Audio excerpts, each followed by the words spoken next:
¿Qué tal, doctores? Tengan todos muy buenos días, buenas tardes, buenas noches, buenas madrugadas, a la hora que sea que estén escuchando la clase el día de hoy.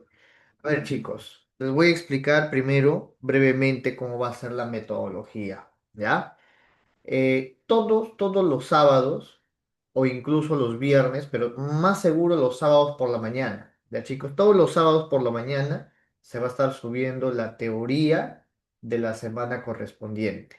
Por ejemplo, este sábado que viene vamos a estar subiendo la teoría de semana 2, cosa que ustedes van repasando, van con tiempo viendo los videos. Y el día domingo, en la mañana, generalmente, vamos a estar realizando la fase 2. Si es que nadie tiene práctica el lunes, ahí nos vamos a poner de acuerdo, podemos hacer la fase 2 el día lunes, si es que les facilita más a ustedes. Ya de repente quieren más tiempo para ver la fase uno, no sé, ya ahí lo vamos coordinando, ya, pero podemos hacerlo también el día lunes. Recuerden que esa clase, que es la fase 2, es un repasito con banqueo, como el que vamos a ver el día de hoy. Ya, aparte, para los exámenes de unidad, ustedes van a tener su banqueo también en otra clase adicional. ¿Ya, chicos? Entonces, esto va a ser todas las semanas. Clase teórica, los días sábado y los días domingo. Vamos a hacer su respectivo banqueo más repaso. Recuerden que si no tienen ningún inconveniente, también lo podemos hacer el día lunes. Eso lo vamos a coordinar por medio del grupo. Al igual que estoy haciendo yo, mi compañero de anatomía, las semanas que toque anatomía, también lo hará. Mi compañero de embrio también lo hará. Mi compañera de histo también lo hará. De chicos, así vamos a trabajar. Sábados teoría, entre domingo y lunes, todo lo que es fase 2. De chicos, ¿cuál es el objetivo? Que ustedes vayan a los exámenes semanales finos, ¿ya? Para que vayan a romperla ahí, ¿ya, chicos? Y ya la parte teórica, bueno, ustedes ya se encargarán de resumirla, ¿no? Para poder tener algo que repasar cuando lleguen los exámenes de unidad y parcial respectivamente. Bueno, chicos, esa es la metodología, ténganla bastante en cuenta. Normalmente en la fase 2, cuando hagamos la clase presencial, primero ustedes van a dar un simulacro y luego vamos a resolver ese simulacro. ¿Ya, chicos?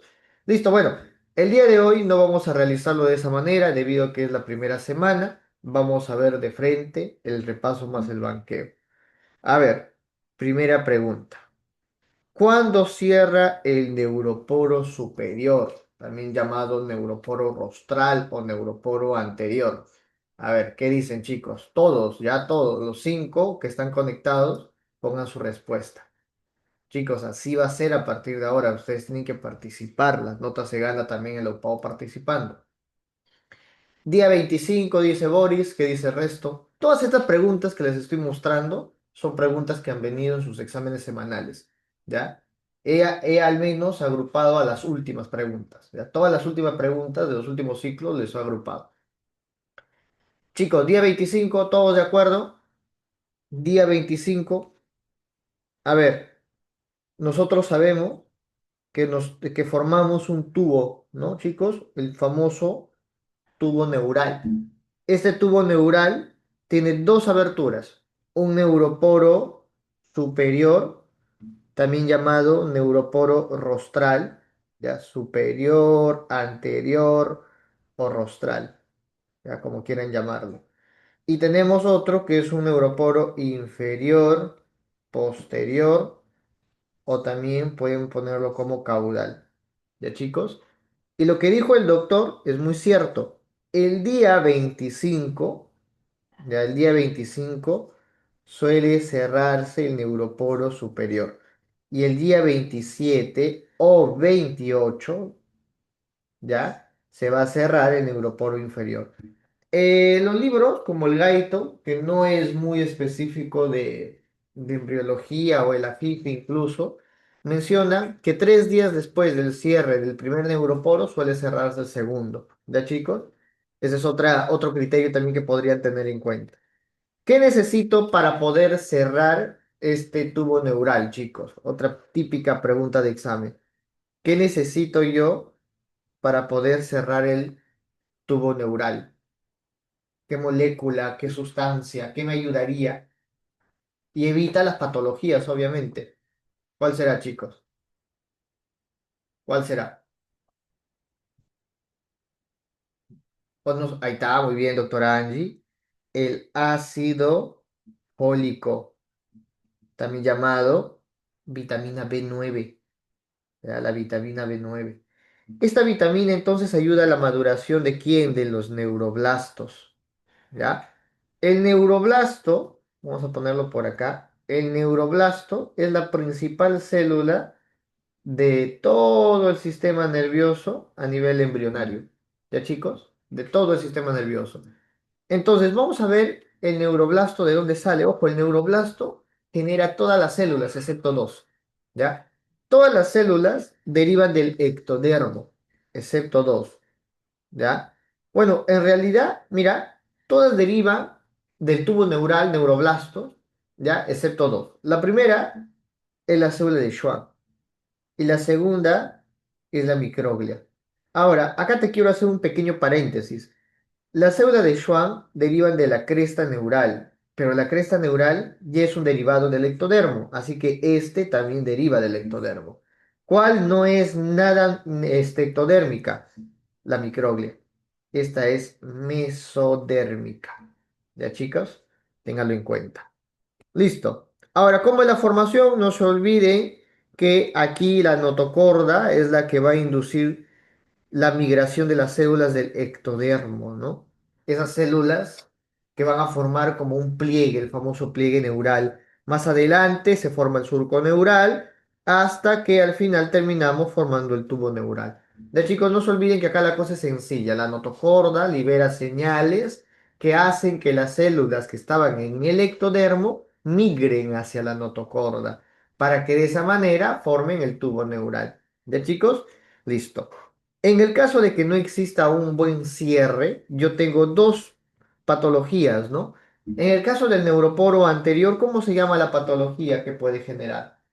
Si es que falla el cierre del neuroporo anterior, ¿qué patología pueden generar? ¿Qué responderían, chicos? ¿Qué pondrían? ¿Qué pondrían, chicos? ¿Qué patología genera un mal cierre del neuroporo anterior o superior? ¿Qué dicen, chicos? ¿Alguien? ¿Nadie, chicos? ¿Qué patología genera? Ya lo habíamos visto, ¿ah? Nadie, nadie, de verdad, chicos. Espina bífida, seguro. Del neuroporo anterior. Del neuroporo posterior, si no se cierra bien esto, se genera la espina bífida. Ya casi. Pero ¿y del otro? Del otro, chicos. Del neuroporo anterior. A ver, alguien que le ayude. Doctor Boris. ¿Qué dirá el doctor Boris? Nadie se arriesga, chicos. Se genera anencefalia. ¿Ya? Anencefalia. No tiene la mitad de la cabeza, la mitad del cerebro. ¿Ya, chicos? Le falta la bóveda craneana. No se confundan con micro o macrocefalia o hidrocefalia. De chicos, eso es algo totalmente distinto. El virus del Zika, del dengue, la chikungunya, por ejemplo, está muy relacionado a la microcefalia. ¿Ya? Listo. La espina bífida, por otro lado, es generada por el mal cierre del neuroporo inferior. Y recuerden que existen dos tipos, la abierta y la oculta. La oculta no se va a ver, solo se ve un mechoncito de pelo y ya está. Pero la abierta es la que te van a preguntar a ti, existen dos tipos. Quiero que se den cuenta ustedes mismos la diferencia. ¿Qué tiene este que no tenga este? A ver, ¿quién puede decirme? ¿Qué observamos en la imagen de la izquierda? ¿Qué dirán, chicos?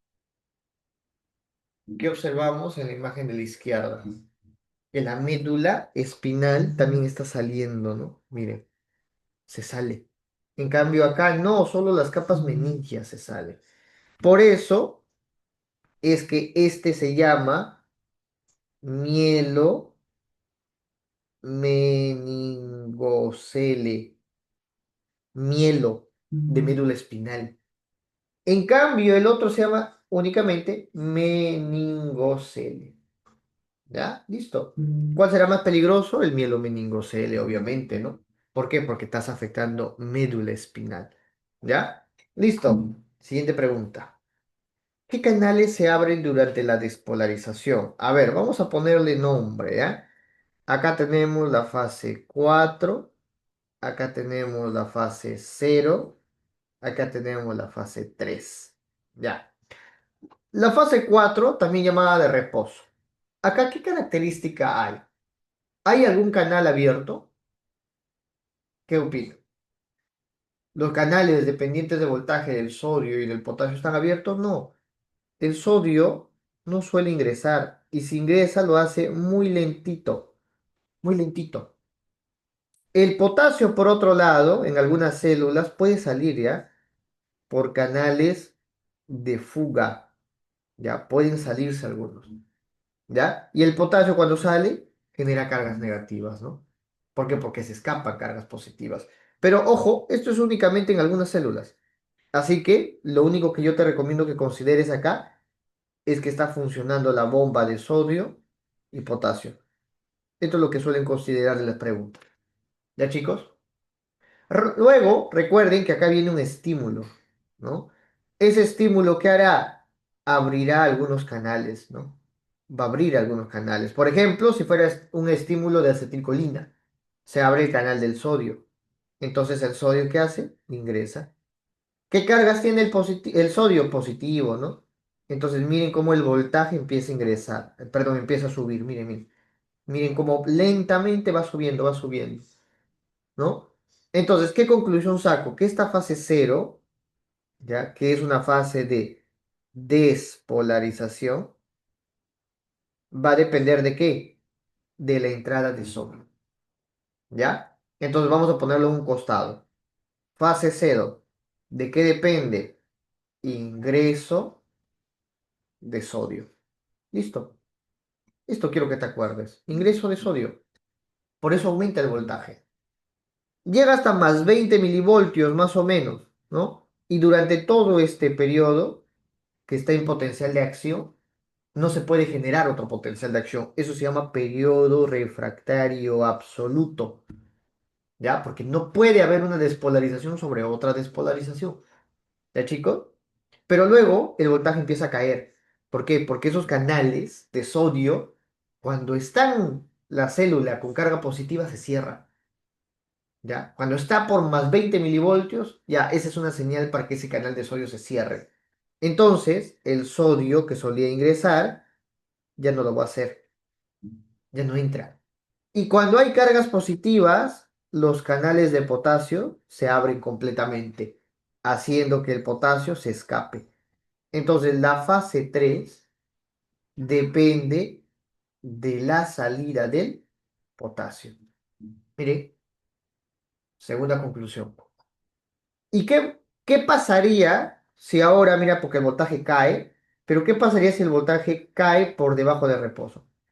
Acá, por ejemplo, puede ser producto de la salida del potasio excesiva, pero también puede ser por la entrada de cloro.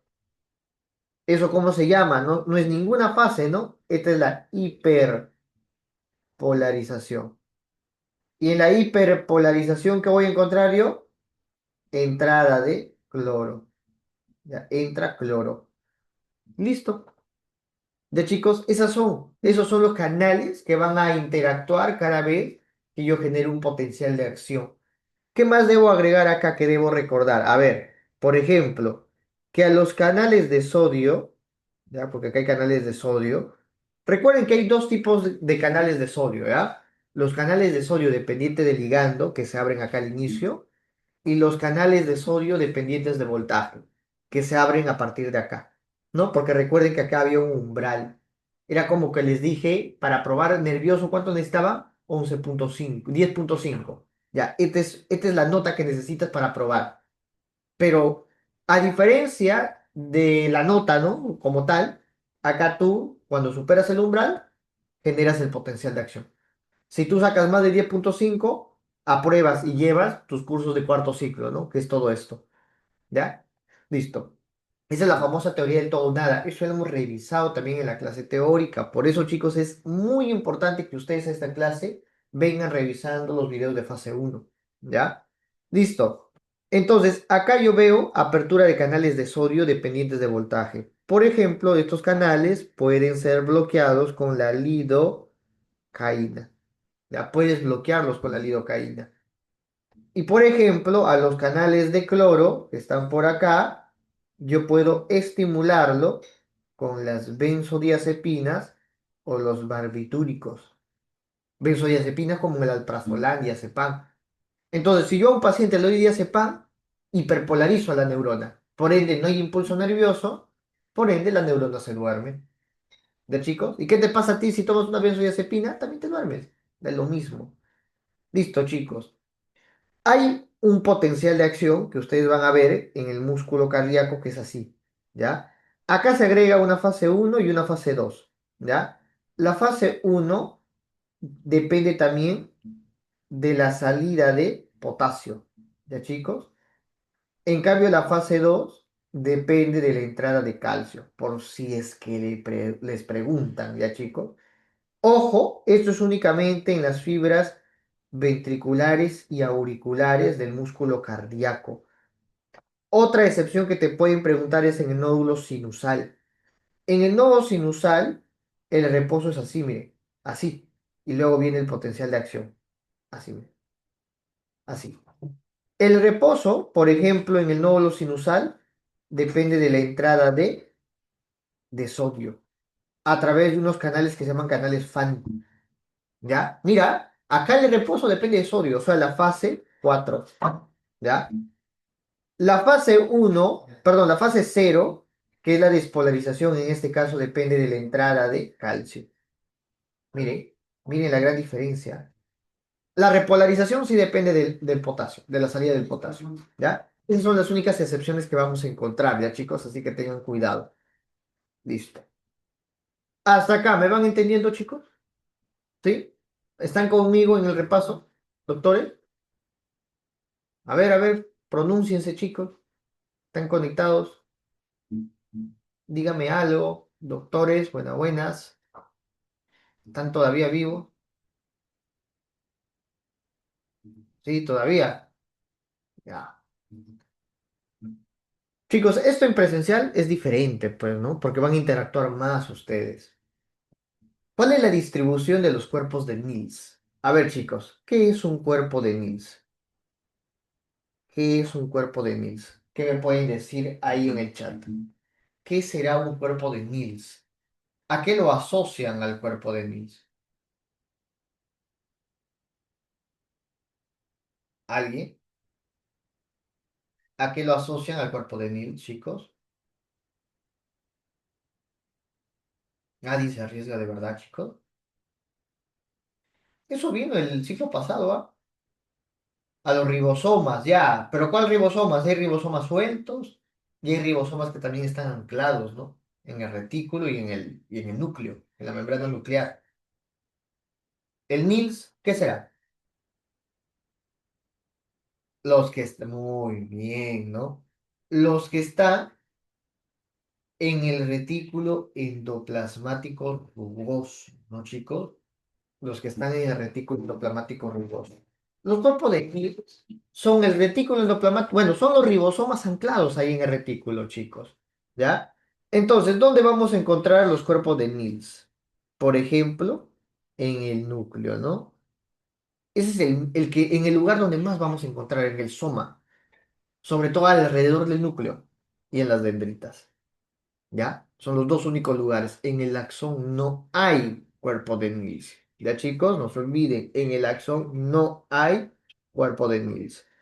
¿Qué otros lugares debería recordar de una neurona? Por ejemplo, el pericardio, que vendría a ser el núcleo, ya todo el núcleo, vamos a ponerlo acá, núcleo. Ese de acá, chicos, tiene la información genética, es el que regula todo, nada más. El soma neuronal, recuerden que es el lugar donde normalmente las conexiones sinápticas se dan. Recuerden que una conexión sináptica es por el axón de una neurona presináptica con el cuerpo o dendrita de una neurona postsináptica. ¿Ya, chicos? Listo.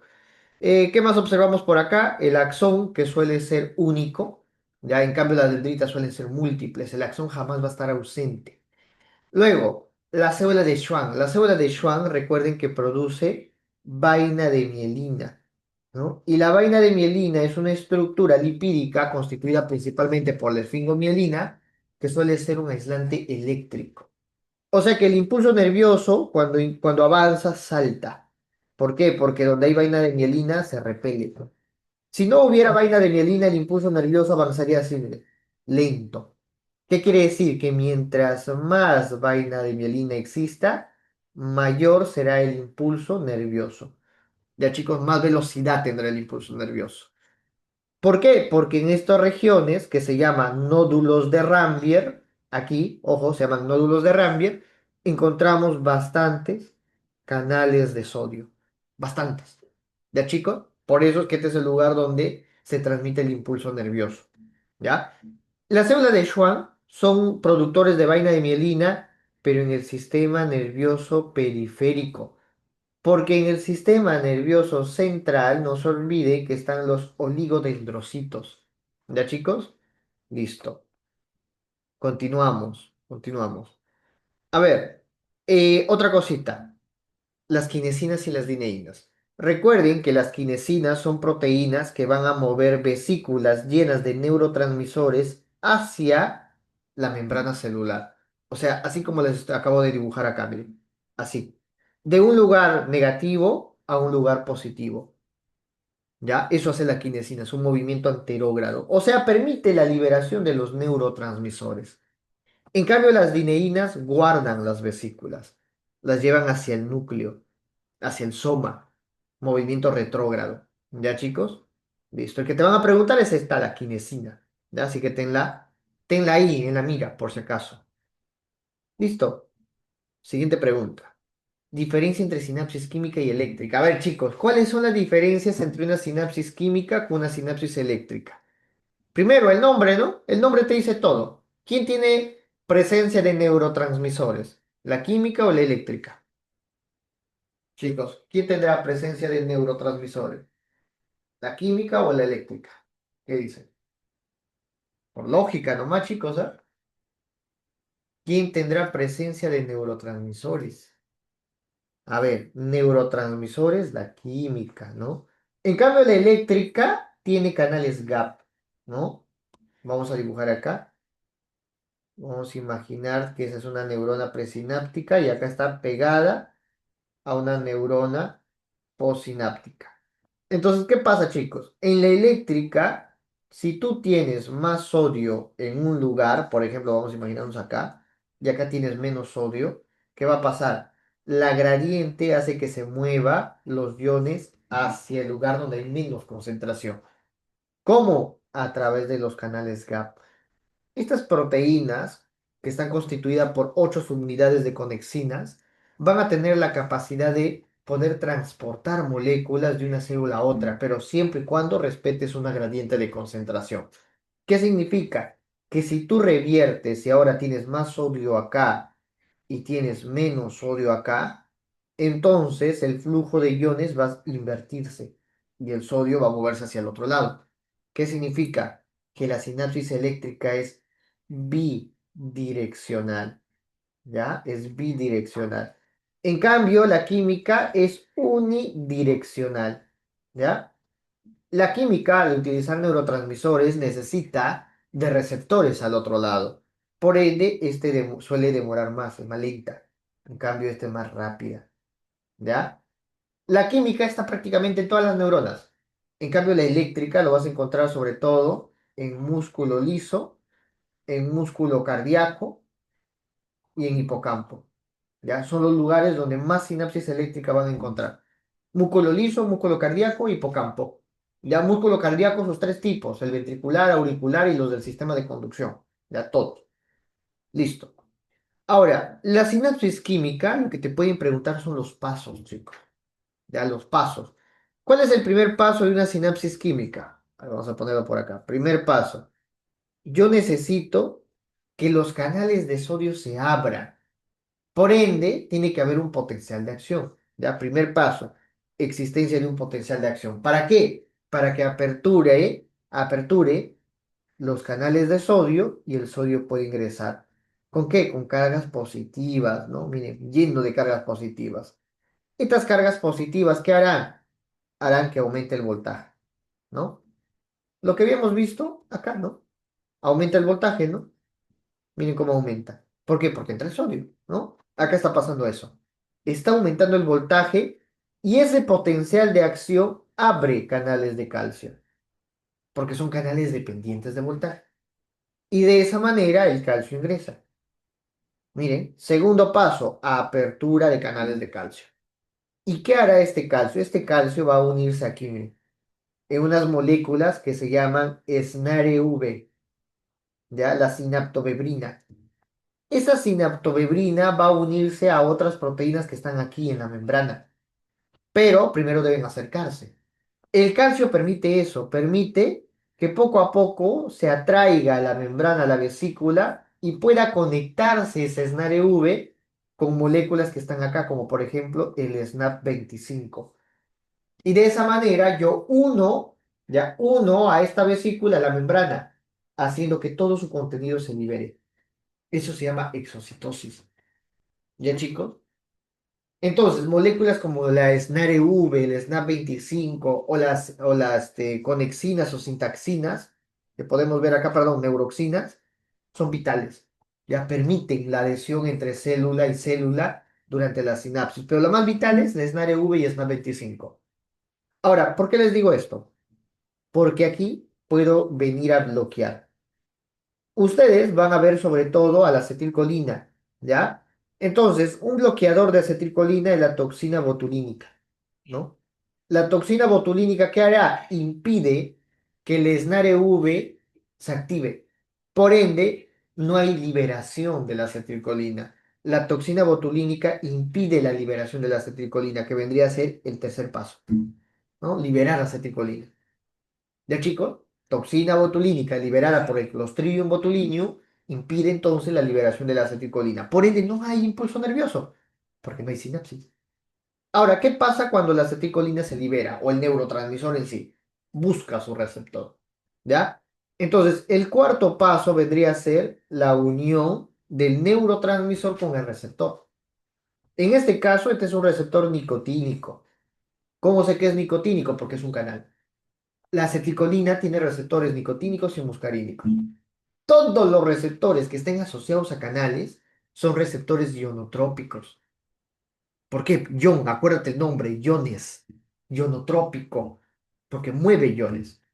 En cambio, también tenemos a los metabotrópicos, que van a mover solo activación enzimática.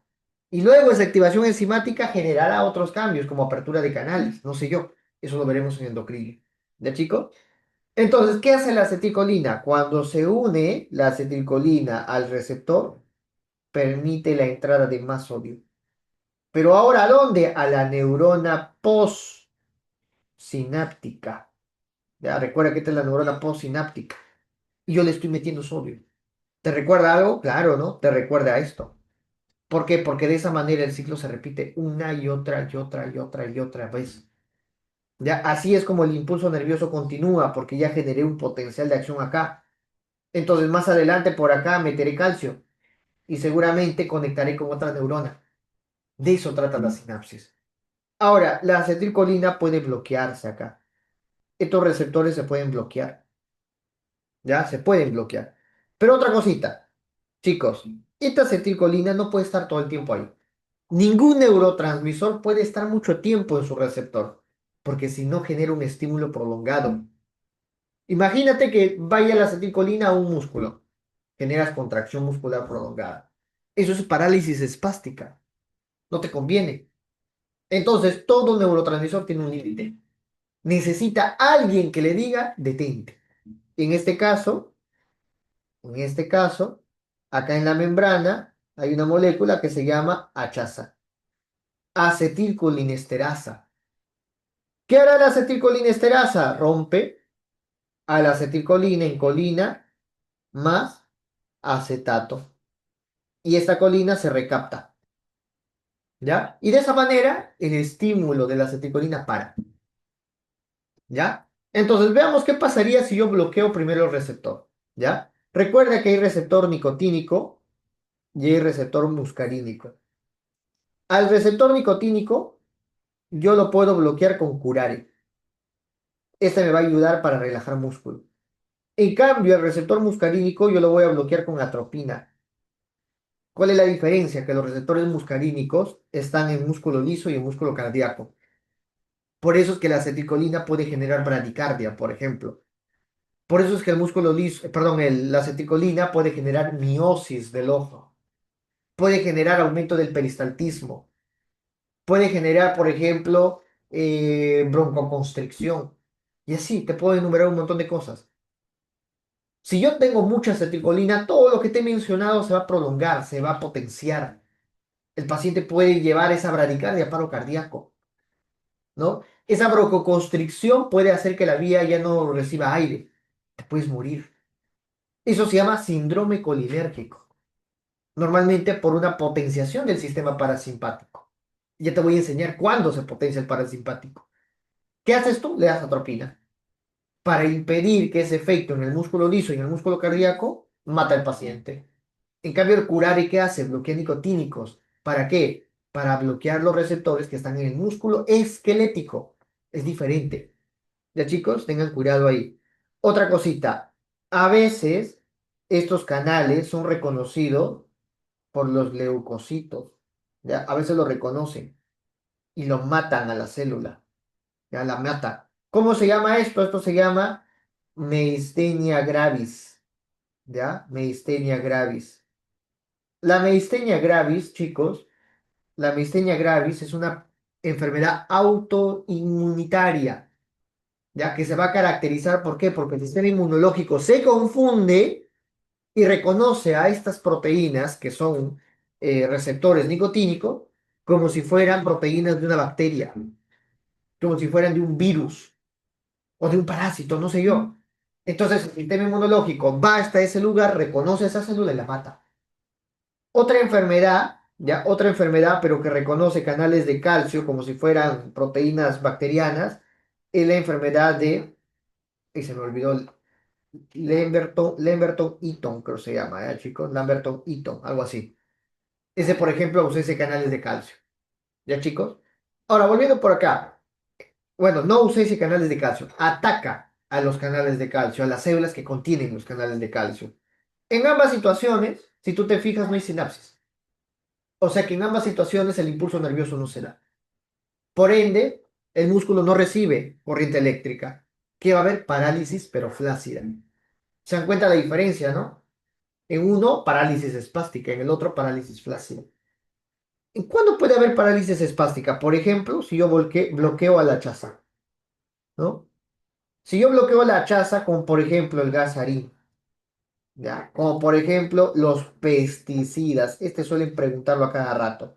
Chicos, si a ustedes les viene paciente agricultor que llega a emergencia, vómitos, náuseas, miosis, bradicardia, sudoración, ya, listo. Eso es una intoxicación por pesticidas.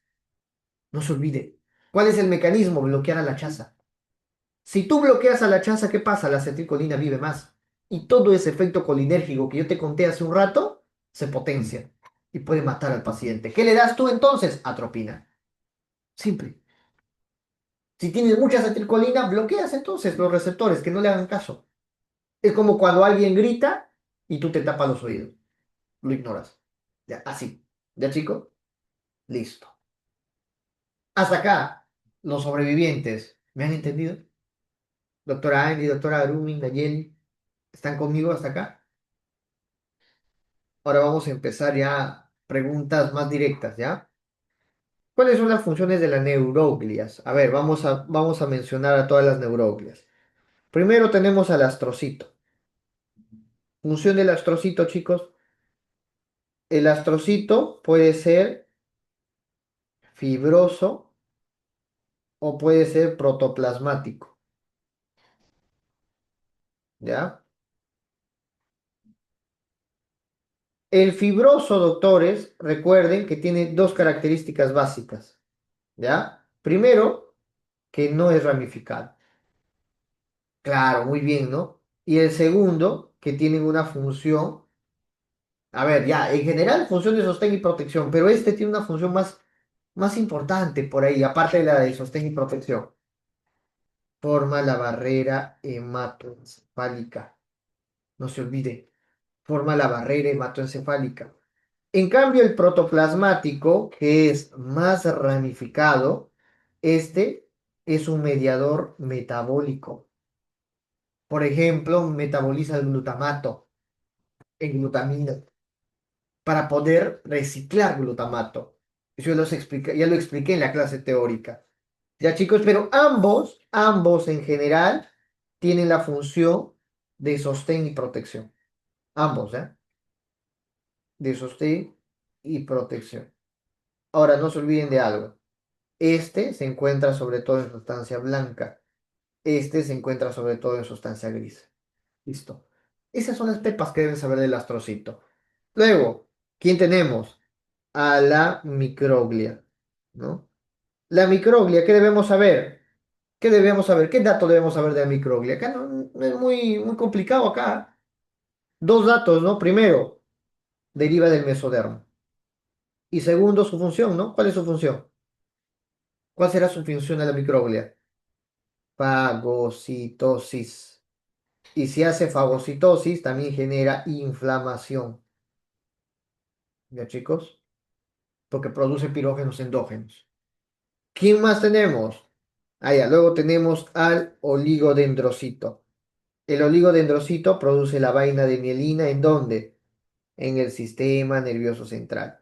Y la célula de Schwann produce la vaina de mielina en el sistema nervioso periférico. Y finalmente, a los ependimocitos. ¿Qué hacen estos? Estos de acá van a producir el líquido cefalorraquídeo. Ellos regulan el líquido cefalorraquídeo, revisten todo el sistema ventricular. Ya chicos, el epéndimo, los ventrículos, tercer y cuarto ventrículo, el conducto de Luschka, el de Mogier, toditos esos, ya chicos, el acueducto de Silvio, etcétera. Listo. Siguiente, principal neurotransmisor excitador. Esta no debieron preguntarla en el semana uno, pero vi. Así que caballero. Esta normalmente es semana 2. El principal neurotransmisor excitador del sistema nervioso central es el glutamato, ¿ya? El glutamato. Pero si te preguntan el sistema nervioso periférico, entonces vendría a ser la acetilcolina, ¿ya chicos? Ahora, y si te preguntan inhibidor, hay dos. Inhibidor sensitivo, inhibidor motriz. Inhibidor sensitivo, GABA. Inhibidor motriz, glicina. ¿Ya? No se olvide que la tetanospasmina o la estricnina piden la liberación de glicina. La glicina bloquea una contracción muscular. Si tú bloqueas al que bloquea la contracción muscular, al contrario, tienes mucha contracción muscular, ¿no? Entonces, una intoxicación por estricnina o tetanospasmina genera parálisis espástica. No sé si ustedes habrán visto algún paciente con tétano. Parece como si lo estuvieran haciendo, ¿cómo se llama esto? Un exorcismo, ¿no? Como si estuvieran ahí poseídos. Generan el famoso opistótono. Van a ver al paciente que se pone así, miren, chicos. Sí. ¿Ya? Véanlo si quieren, googlearlo. Seguimos. Principal neurotransmisor del sueño. Miren, chicos, en realidad, si te preguntan y solo hay una alternativa, acá responde serotonina, ¿ya? Que vendría a ser el del ánimo, indirectamente del sueño, ¿ya? Pero si te preguntan así por separado, acá es melatonina, sino que la melatonina deriva de la serotonina, ¿ya? Grafica el potencial de acción. Ya, chicos, ¿no? El potencial de acción, no se olviden, su despolarización, su repolarización, su hiperpolarización y su fase de reposo.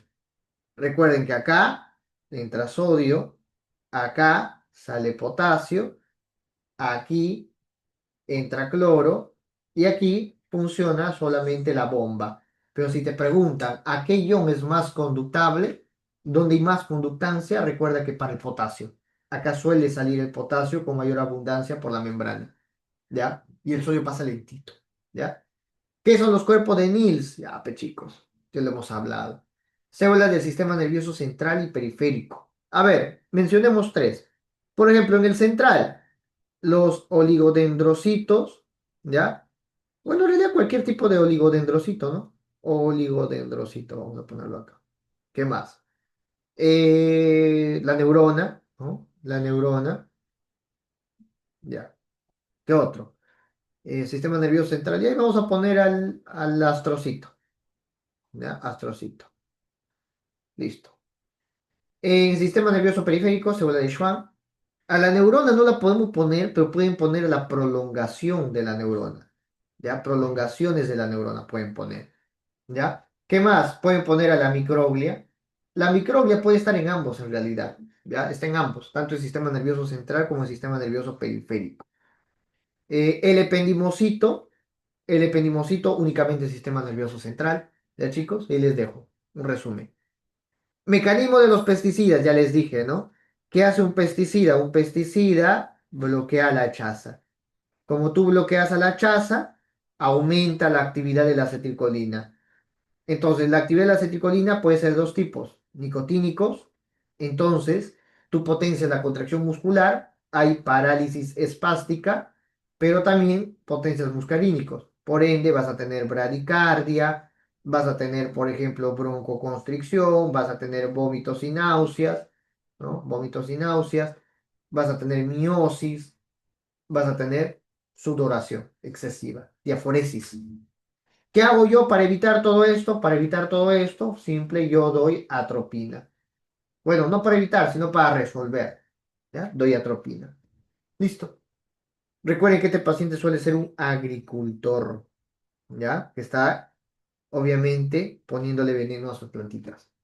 Listo. Eso sería todo, doctores. ¿Tienen alguna pregunta, chisme, comentario? ¿Alguna duda, chicos? ¿Dudas, dudas?